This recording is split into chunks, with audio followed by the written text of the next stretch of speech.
Alright, so we touched upon nationalism a little bit with the French Revolution, and now we're going to really get into nation building and Germany becoming a nation, Italy becoming a nation, and really this whole idea of nationalism, which takes over. And the debates ranged from regime change to territory to economic development, who deserves citizenship. All of these things are being discussed after the French Revolution. And so the French Revolution sets the stage for all of this, and then this nationalism comes, and then you get World War I and World War II. So we're going to discuss it briefly here. So we have to understand that nationalism is very much a romantic movement, meaning it's more of a state of mind. It's a consciousness of belonging to something, and it's kind of the embodiment of the people's will. It's a cultural identity. It's a national heritage.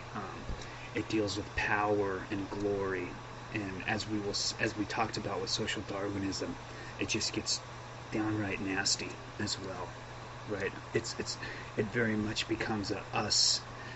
We are us, and you are not us. You know, it's us versus them kind of mentality. But around the mid 1800s is when the nation becomes known as a sovereign people, right? What we would think of as a nation today. It's political, and also in the sense that it's based on the assumption that the governments that were leading these nations were legitimate, but they were only legitimate if they reflected the character and the history and the customs of the nation, right? The common people. And we talked about what a nation was, shared heritage, language, the creating of anthems, national holidays, boundaries, all of these kind of arbitrary and somewhat abstract things. But this all becomes what a nation is, right? It's the common people, right? So really what it is, it's a nation, which is a group of people with the same heritage, religion, language, etc. And it's also a state, which is a piece of land with a sovereign government at the same time. So it's a nation and a state at the same time. That's kind of what this nationalism comes with. And then, as we'll see, liberally it moves into constitutions, laws, elected assemblies, education, all of these things that we think of as a modern state today is what nationalism becomes. Okay, so the roots of nationalism are in 1848. And I don't know if many of you have heard of the revolutions of 1848, but they were very important, and they're not usually touched upon until later in a history or a political science or a philosophy or a law degree, the 1848. Really the roots is what happened is this urbanization and the low wages and all of these bad things that happened with the Industrial Revolution adds to a bad recession in agriculture, and people were actually starving to death in Europe for the first time in 150 years. So you get this social antagonism with an economic and an agriculture crisis, and you start blaming the politicians. And with the roots of the French Revolution there, the people believe, and of course it starts in France, obviously, but they also believe in order to get things done, you need to revolt.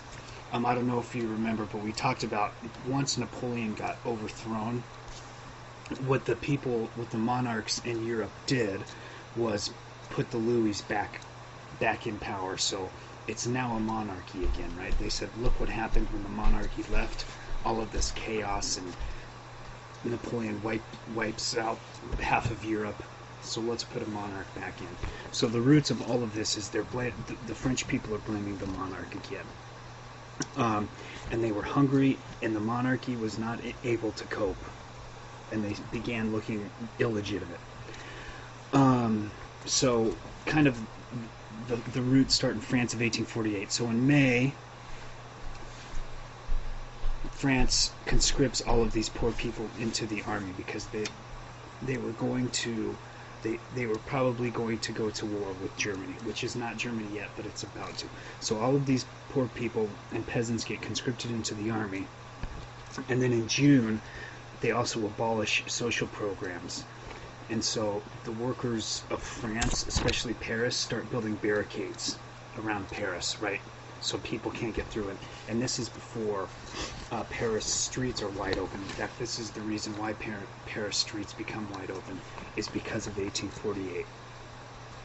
So at the end of June, for 4 days, these poor people barricade each other, and then the monarch sends out troops, and they start fighting.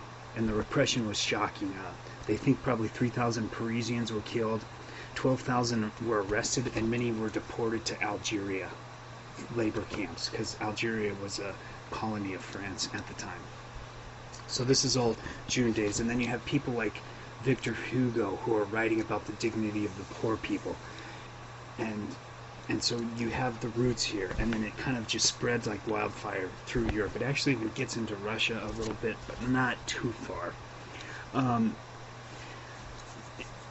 In Germany it spreads. It's a little different because at the time Prussia in the 1840s is the main province that's in power in Germany. It's a German confederation, which is basically 39 states that are cohesive together just for common defense, just in case somebody comes in and invades what are known as the German principalities.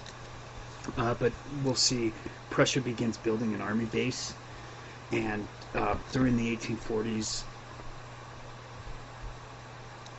especially in Prussia, there's this movement towards kind of uniting Germany, the German situation, under kind of like a representative government, kind of like a constitutional monarchy. Instead of having a whole bunch of principalities, there's this starting movement in 1840 saying, well, we all speak the same language and we all have the same heritage. Why don't we consider making these confederations into a state? And so this is kind of in the 1840s when this is happening.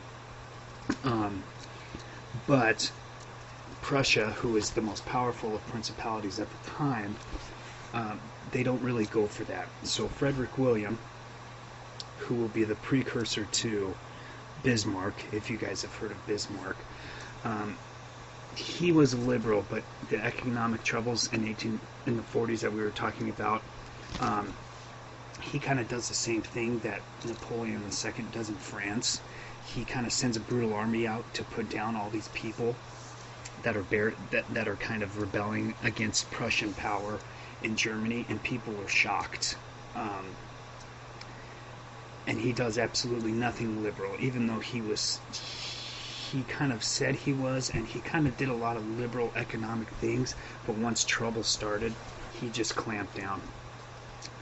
And then in Germany, after this happens, they have this whole nationality question about who should be allowed to join. Should it be anyone who speaks German? Others say, no, that means Austria is part of it, and we don't want Austria in Germany. So all of these things are dividing the German principalities, right? Prussia becomes dominant. They're putting down liberal rebellions, and at the same time there's this huge discussion as to if we did make a German country, who would be in it and who wouldn't be in it, right? And that's a very good question. But in the end, Frederick disbands all of this, and meanwhile, in the rural areas of the German principalities, peasants are ransacking tax offices, and workers are smashing factories and machines, very much like we've seen in the French Revolution and the Sepoy Rebellion, right? All of these poor people, or the people who are rebelling against the government, start raiding places with taxes and land holdings. And now, since the Industrial Revolution, people are starting to break into factories and things like that. And also at the same time, newspapers and political clubs are starting to multiply, and a lot of these allow women into them. So that's the other thing that's happening in Germany mostly, is that women are kind of starting to get into this liberal process of, hey, we're tired of having all these princes run our lives. Let's make a whole Germany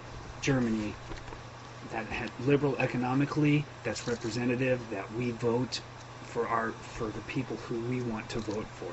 All right, which is a very new idea in Germany. And at the time, the Prussians did not want this.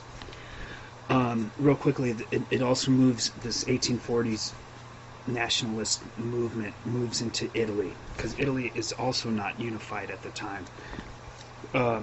It's kind of in its early stages of unification, but it hadn't really been united since the Roman Empire, which was almost, 1,500 years ago when it was in its heyday. So since then, Italy's kind of been a whole bunch of principalities, much like Germany.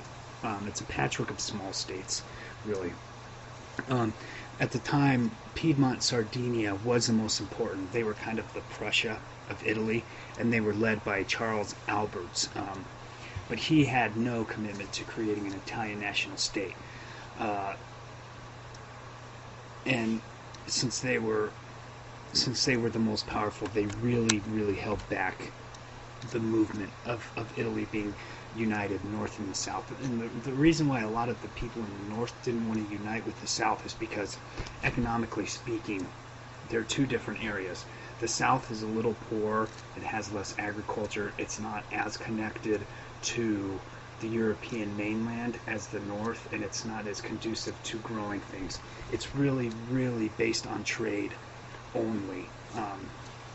So this is kind of where we get Sicilians from, and other people, because it's kind of a lower class, blue collar kind of area.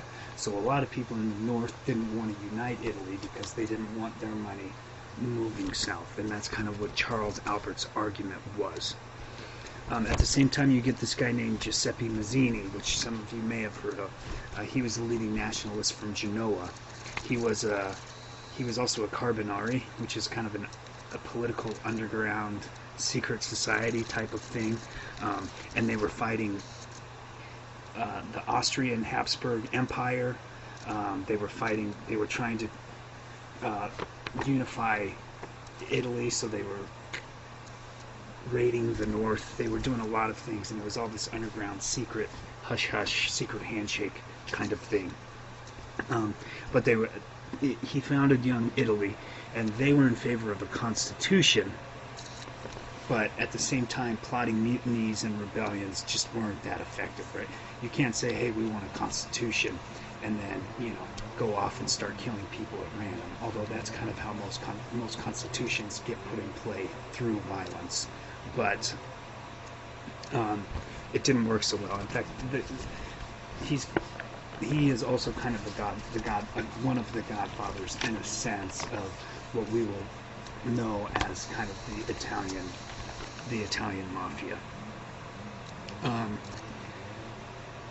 So other than that, that's just kind of the beginning of this nationalism. It starts in France, and it kind of moves through other countries. This liberal idea of, hey, we want a constitution, we want to be able to vote who our government is, and we want to say in our government, right? This whole idea of the middle class saying, hey, we have the money now, we want the power, we want a representative government. So that's kind of what 1848 was about, and then it'll blossom into the unification of Italy and Germany. So the precursor to World War I, besides the scramble for Africa, will be the Crimean War, and this is fought from 1853 to 1856, and it all dealt with the Eastern question, which is what to do with the Ottoman Empire, because the Ottoman Empire was fading, but it was a very large empire with a lot of Christians in it, and a lot of land in it, and a lot of countries in it that everybody wanted. So the whole idea is what do we do with the Ottoman Empire? And most people wanted to keep it propped up because it kept some sort of stability in the region, as opposed to it breaking up and then all of these states wanting independence, and then we all know that what happens after that is wars come, right? People start fighting for what they think is theirs, and especially as this idea of nationalism and being Serbian instead of from the Balkans, or instead of from the Ottoman Empire, with this whole idea of us and not us, coming to the forefront. It was basically a tinderbox that was about to explode. But so the whole war was about the Ottoman Empire, and it was pretty gruesome.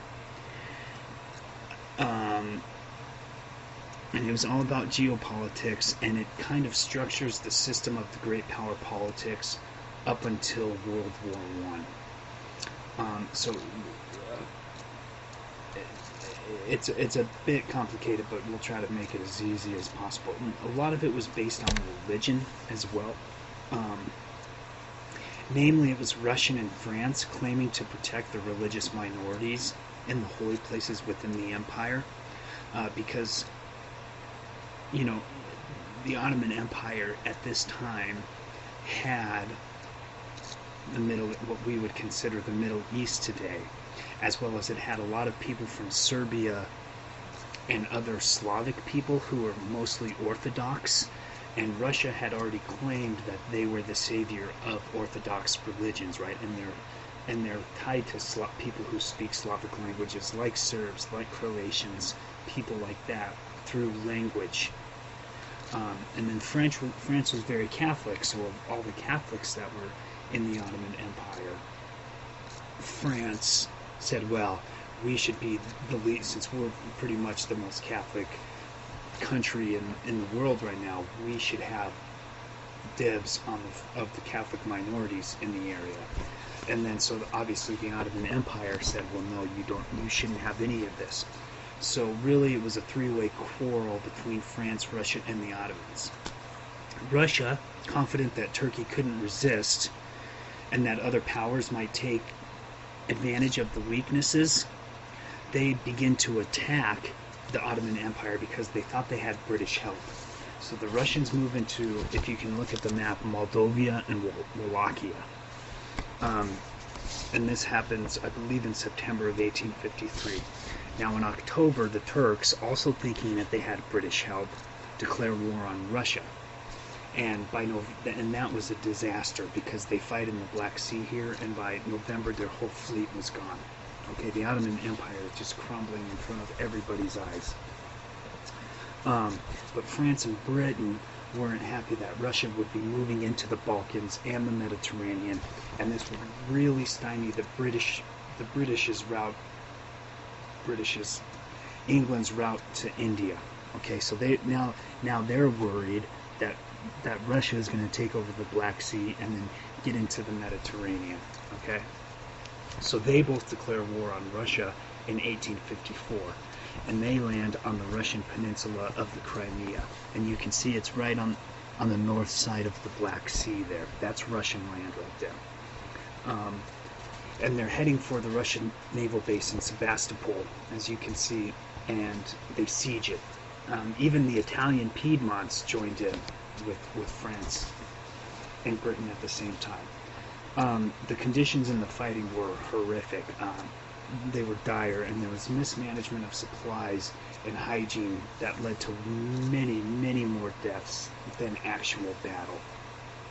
There was also the British were notoriously inept at charging and charging at bad times. So this is where the charge, I don't know if any of you have heard of this, the charge of the Light Brigade occurs, in which the cavalry was just slaughtered by artillery.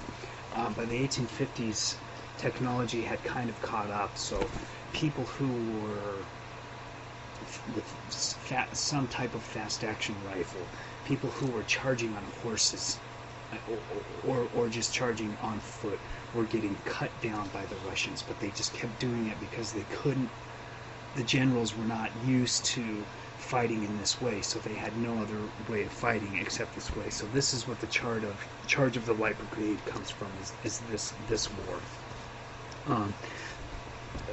What ends up happening is in October 1854, there's the battle for Balaclava, and there was a miscommunication of the British and the French, and it was a complete disaster. I mean, it was a vast battle that had tens of thousands against formations combat that was often, since they ran out of supplies and bullets and weaponry, I mean, these guys were fighting hand to hand with bayonets, really, in October in the north area of the Black Sea, so it's cold and it's wet and it's muddy, and these guys are literally fighting hand to hand because they don't have any bullets left, because the Russians and the other side, they all kind of had just terrible miscommunications and logistics, a very important part of war.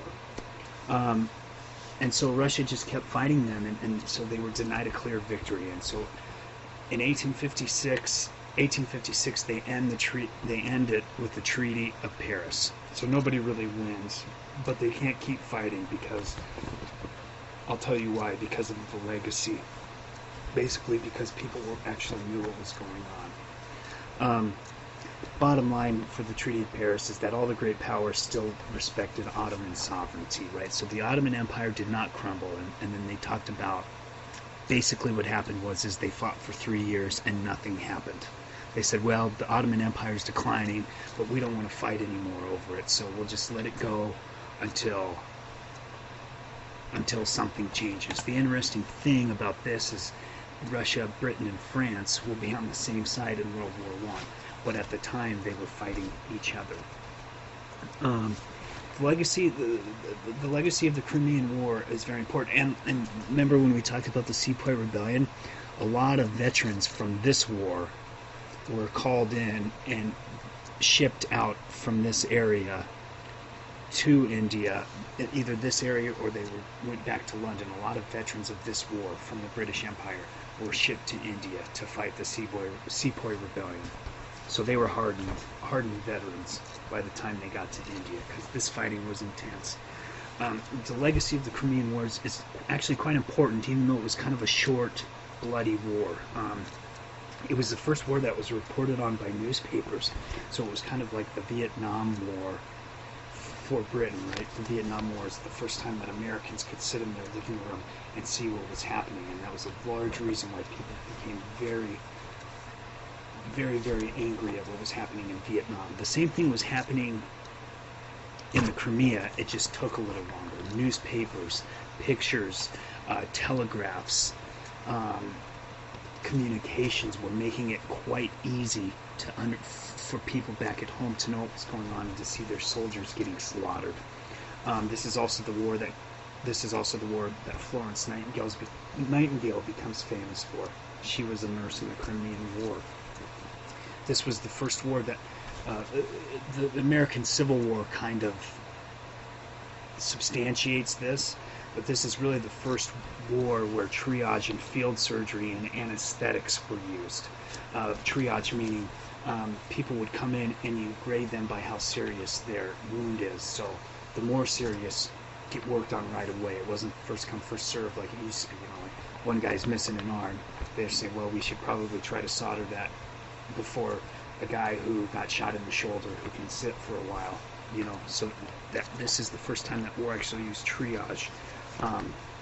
And anesthetics, which was actually a Russian idea by Pirogov, but the U.S. Civil War will be much of what the Crimean War, only on a bigger scale. It was the first time that tactical railways were used, and it's also the first time of trenches and blind artillery fighting. That is one of the main legacies of this war, and we'll talk about trench warfare later, but it's building trenches and just shooting artillery and not really aiming at anything, but just bombing the heck out of people. That's where this comes from. There were rifled muskets, meaning a rifle is more accurate. And they also actually used underwater mines. Since a lot of the battles were on sea, this is the first time that underwater mines were actually used, which is kind of interesting. And the other legacy is that it actually ended serfdom, slavery in Russia, because a lot of the people that Alex II sent from the army were conscripted peasants or serfs, and they realized that these guys didn't fight, right? They didn't fight hard. They didn't want to die for a place that they were slaves for. So this is also a legacy in the Civil War sense, in that it moved the it moved the abolition of serfdom up quite a few years. In fact, Alex II who is Lincoln's contemporary, and he does a lot of the same things Abraham Lincoln does. Actually, they're quite interesting to put these two together. He abolishes serfdom or slavery in Russia in 1861, and the direct correlation is because of this war, because he realized that if you ever want to fight a war, or you want to create an industry, and you want the Industrial Revolution to hit Russia, which it hadn't yet, he realizes slavery has to end. And so that's what this does here. So it was kind of an embarrassment for everyone, but it was a war that has a very lasting legacy on things to come. Here are just some pictures. That's Florence Nightingale on the left, and then on the right are some soldiers.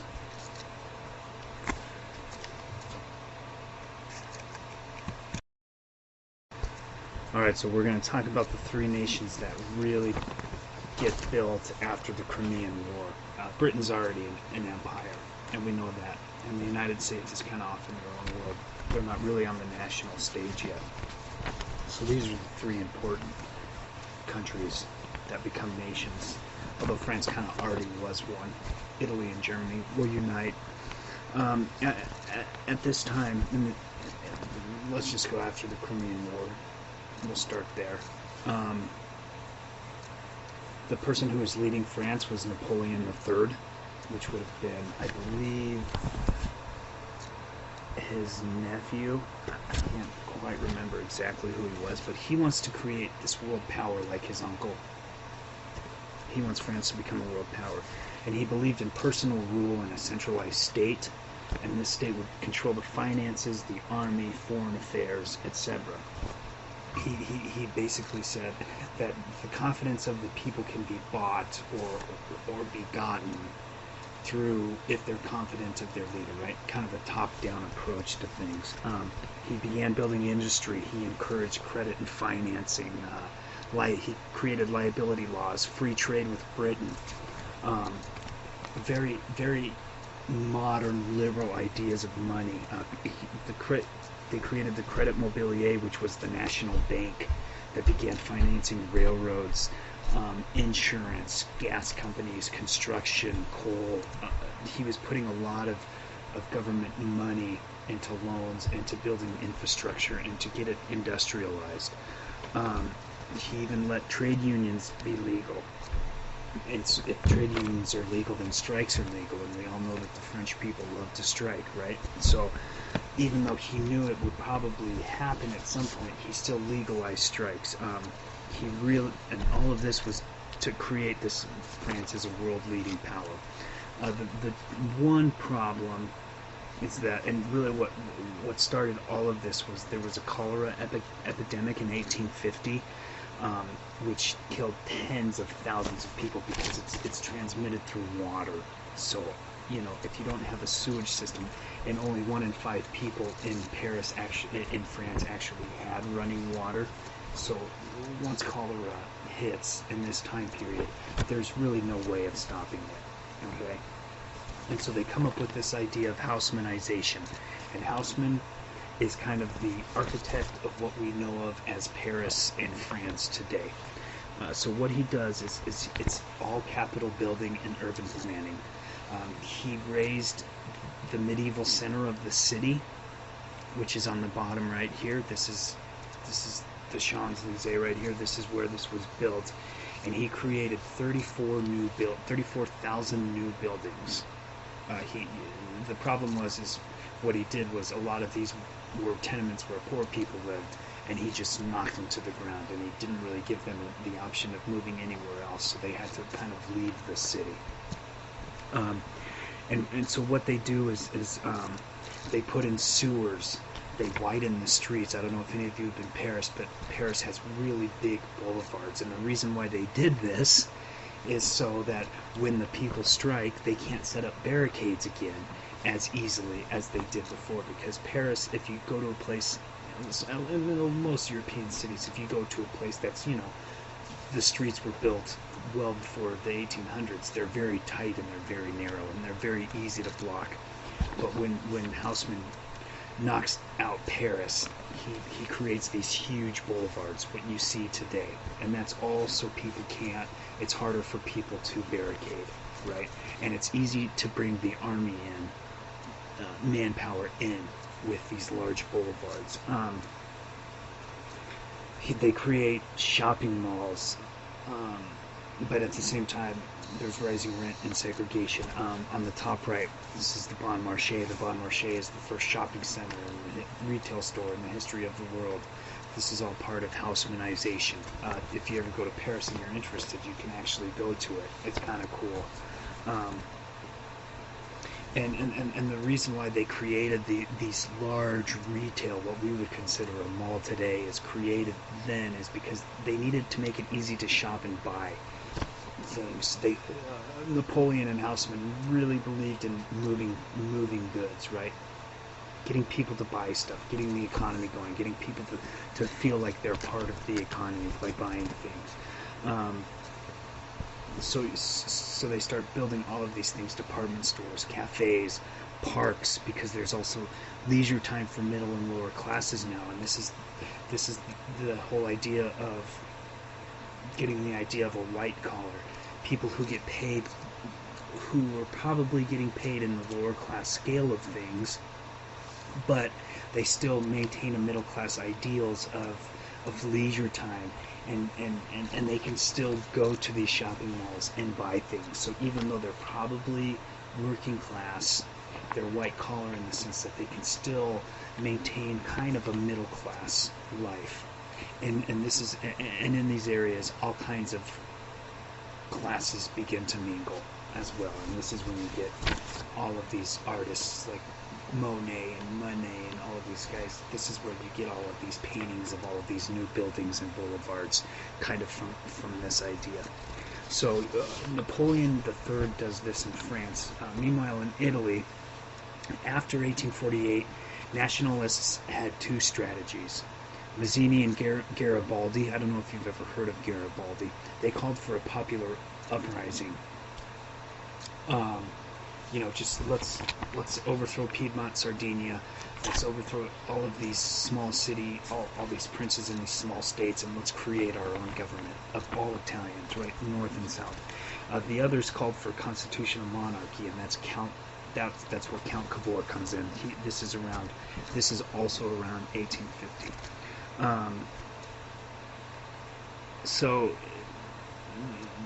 the whole idea is you either get a radical democratic movement from below, like Mazzini and Garibaldi want, or a conservative form under Cavour, so top down, right?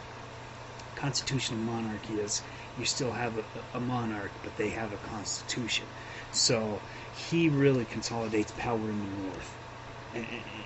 Piedmont, Sardinia, they go for that, obviously, because they're the most powerful. And Napoleon III also goes for this. So he's kind of backing Count Cavour as well, because a stable Italy creates economy for France. Okay, and that's what Napoleon III wants. But at the same time, in the south, in the early 1860s, Garibaldi starts a peasant revolt, like we talked about, because the south of Italy is where it's a little lower class than the north of Italy at this time. So this peasant rebellion is started by Garibaldi, and he organizes a volunteer army which actually lands in Sicily in May 1860, and they're called the Expedition of Soldiers, or Red Shirts, so to speak. But the only place, the farthest they get to is Sicily, because they can't really get into Rome or get into North Italy, because they know that France and Austria would attack if they move anywhere else north. But it was still an idea of Garibaldi to try it. So he's kind of moving up north through Italy, even though he knows at some point this peasant army is probably going to be stopped not only by northern Italians, but maybe by French and Austrian people as well. So they get into Naples, and so the next logical step would be Rome. But Victor Emmanuel, in 1871, he is the monarch of Piedmont, Sardinia, rushes an army to Rome, and Garibaldi succeeds quickly because Emmanuel's army was too large, and Emmanuel is proclaimed the King of Italy in 1871. And he did a lot of this with France's help, right? All of these places are still constitutional monarchies, so they want to see monarchy still in power. So with France's help, Victor Emmanuel puts down Garibaldi, and he creates an Italy that is united under a monarch in Rome. Now, at the same time, in Germany, the liberals we talked about were defeated in 1848 by William, and in 1850 they do get a constitution with a two-house parliament. So by the late 1850s, there's some economic growth and a middle class, and when you get economic growth in a middle class, you get this liberal intelligentsia, you get a press, and a civil service that's dedicated to modernization. And that's where Otto von Bismarck comes in, because that's what he becomes. In 1852, William named Bismarck his minister. 1862, William names Bismarck his minister president.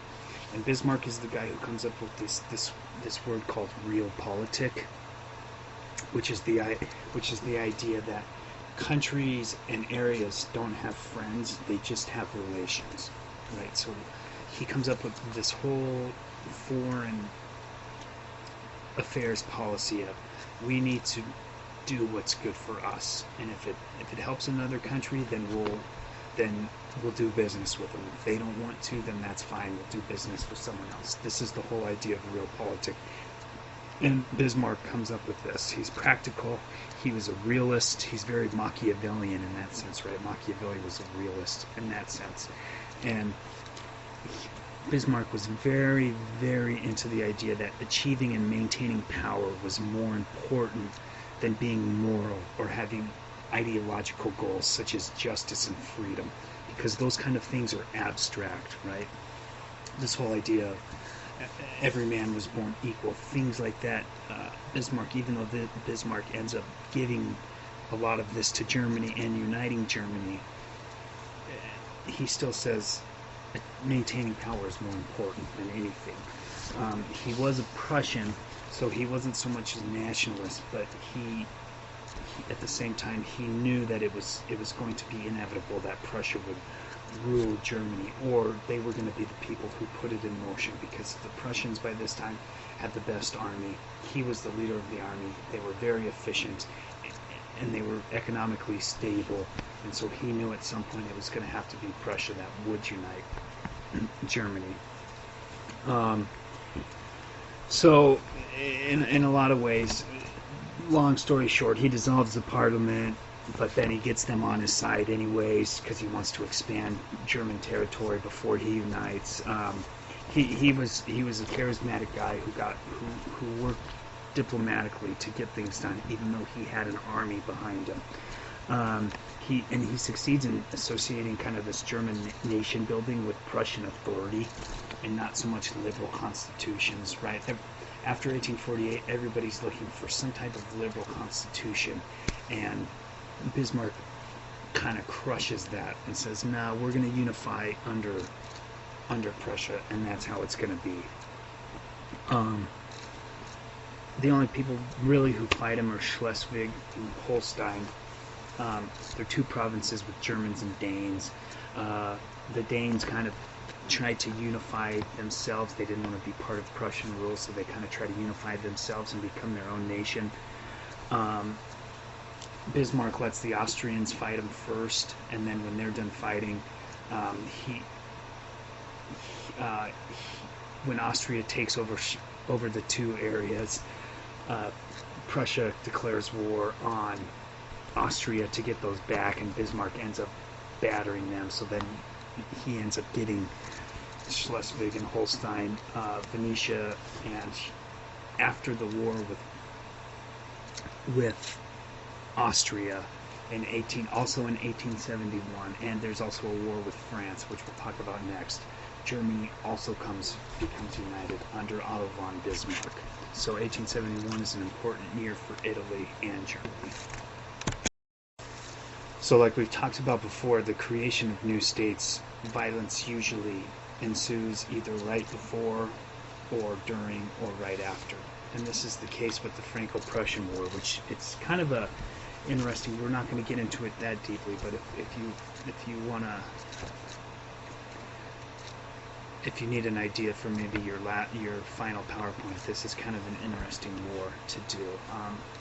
It was 1870 to 1871. It was basically Napoleon III versus Bismarck, so to speak, and they both kind of wanted it. Bismarck wanted it because France and Germany, since time immemorial, have kind of been enemies. So what he wanted to do was he wanted to unify all of the German-speaking people in one area and create this idea of hey, we're German, we're nationalists, we're German nationalists, let's go fight the French, right? And he thinks, well, if I can win this war, then I'm going to unite Germany. At the same time, Napoleon III was very worried about Bismarck's power and Prussia's rise to prominence, especially by 1870. So a few telegrams were altered this way and that way, and then next thing you know, they reach France, and Napoleon III declares war. And what he wanted to do was take the Rhineland, which the Rhineland is very important because the Rhine River is what separates France and Germany today. And it's not only is it beautiful, but there's a lot of agriculture, and it's very important to both sides. Their heritage as well, because it's an area where there's a lot of people who speak French and there's a lot of people who speak German. It will be fought over repeatedly, especially during World War II. This will become a very important place, the Rhineland. And the French wanted to take it from the Germans. The Prussians had it at the time. Can't get too much. We won't get too much into it, but basically Napoleon got captured because the Prussian army was much better than the French army, and they collapsed. But really, the French actually did fight until Napoleon was captured in 1870, but the French did fight until 1871. But on January, the Prussians were basically knocking on the door of Paris, and they also got Napoleon III. So France had to capitulate. So on January 18th, 1871, in Versailles, the German Empire was actually proclaimed at the end of this war. It was proclaimed with William Frederick at the head. And then also in the Treaty of Versailles, 4 months later, the French gave the Alsace-Lorraine to Germany, all of, not only on the right side, the German side of the Rhineland, but also on the French side of the Rhineland. It's called the Alsace-Lorraine area. That was given to Germany, and the French also have to pay indemnities to Germany. So it was a very, very lopsided war that Prussia wins, but it also unites Germany at the same time. Really, German nationalists had tried to represent it as a deep historical process, right, that has been going on for years. You know, this whole idea of, we've all been talking about Germany and all of these people who speak German, and we all have the same heritage. And they said this is just kind of the end of the process that had occurred, and this is really the final straw that unites Germany. At the same time, violence begins right after this war in Paris, and this is called the Paris Commune. And this is the uprising after the war, and it's often said to be the actual first example of working people taking power over their monarchy. On March 18th, 1871, this is after the war, and people were pissed that they had lost the war, and that things, you know, once you lose a war and all of your economy has gone to more making abilities, you know, then there's not much left over. So on March 18th, they try to barricade as much as they can the smaller areas, not so much the boulevards. The French army sends troops into Paris to clean up and to get any ammo they could. It's actually these people, the people who rebelled, called themselves the Parisian National Guard. And so the French army is sent in to fight the Parisian National Guard. So this is very much French people fighting French people. They wouldn't give them up. and the soldiers eventually refused to fire on their own people. And so what the Parisian National Guard does is declare Paris an independent commune, and says we're part of France, but we're also an independent commune. And they said what we should do is just create kind of what the United States is, right? A confederation of states. They call them communes, but the Paris National Guard said that's what France should be. So they declare Paris independent commune as part of kind of this French Republic. And then they kind of take this Marxist idea. So by the end of May, 43 places in Paris, workplaces, have become co-ops. They turned the Louvre Museum into a munitions factory, right? So it's this very violent way of saying, hey, we want a say in our government, you know. We didn't necessarily want this war in the first place, and we lost it, but then they turned to violence, and it becomes very violent. On May 21st, government troops entered the city, and this time they did start firing on people, and it was 7 days of solid street fighting. And this was very bloody civil war. In 7 days, there was probably 30,000 people killed. And these people called themselves the Paris Communards. They kind of changed their name from the Parisian National Guard to the Paris Communards. And many after they had surrendered were killed and dumped into mass graves. And a lot of these things that were happening, not only were they painted, but they were actual pictures of them that we'll look at. So this is kind of what happens when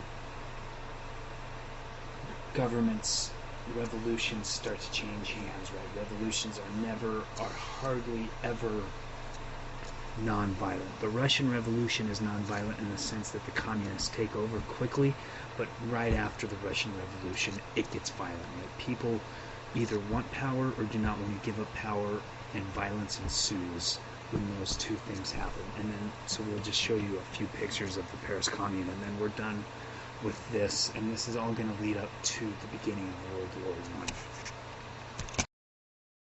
So here are a few pictures of the Franco-Prussian War. You can kind of see where they were fighting.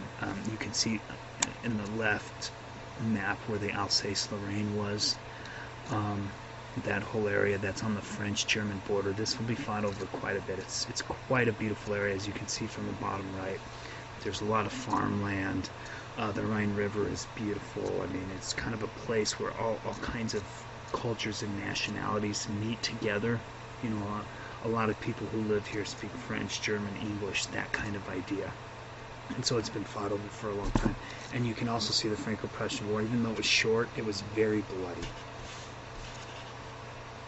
And this is a lot of the reason why people rebel, the communards rebel against the French government, is because the Franco-Prussian War was very bloody and it was devastating. So here are just some pictures of the French commune.